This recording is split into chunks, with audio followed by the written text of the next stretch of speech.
Starting in the 1960s, the Civil Rights Movement was a movement to ensure that we had access to our basic privileges and rights that every other U.S. citizen had. Music played an important role in the Civil Rights Movement, and groups relied heavily on music, so much so that Dr. King wrote in his book, Why We Can't Wait, in 1964, that music is the soul of the movement.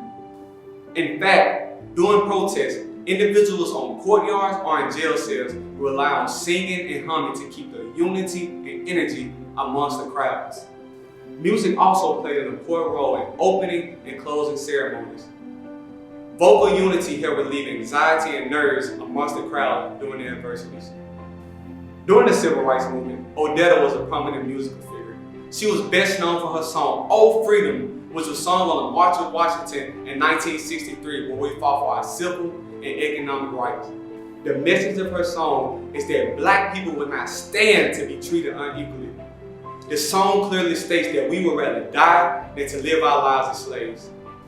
Songs like "We Shall Overcome" became the unofficial anthem of the movement, but also songs like "A Change Is Gonna Come," written and recorded by Sam Cooke. During a time where American popular music intersected with and helped sustain the movement, he was inspired to write the record. Professional singers such as Mahalia Jackson and Harry Belafonte were early and consistent supporters of the movement, but it wasn't always about the individuals. For the music to generate the indescribable power it had, group singing was prominent. We call these freedom songs.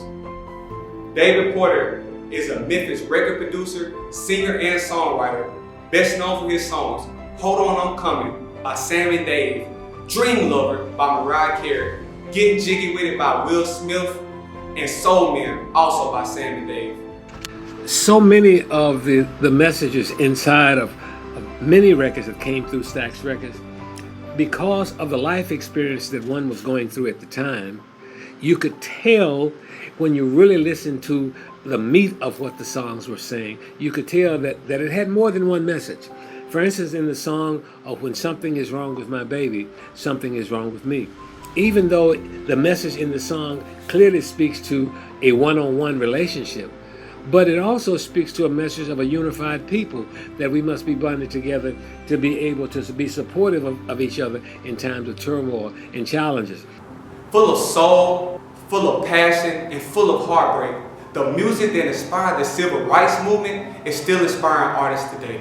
The soul and legacy of Memphis music has inspired my music by teaching me how to be emotionally connected with the audience, how to resonate with the listeners. The legacy and soul of Memphis music has inspired my music by allowing me to tell the truth and nothing but the truth. When you get Memphis, you get raw, you get uncut, you get it is what it is. And unashamed, proud, and I think that's what Memphis music inspires me to be. In honor of Martin Luther King Jr. Day and the legacy of the Civil Rights Movement, this has been a moment of history on 4U TV. I'm Kedrick Smith. Thank you for tuning in.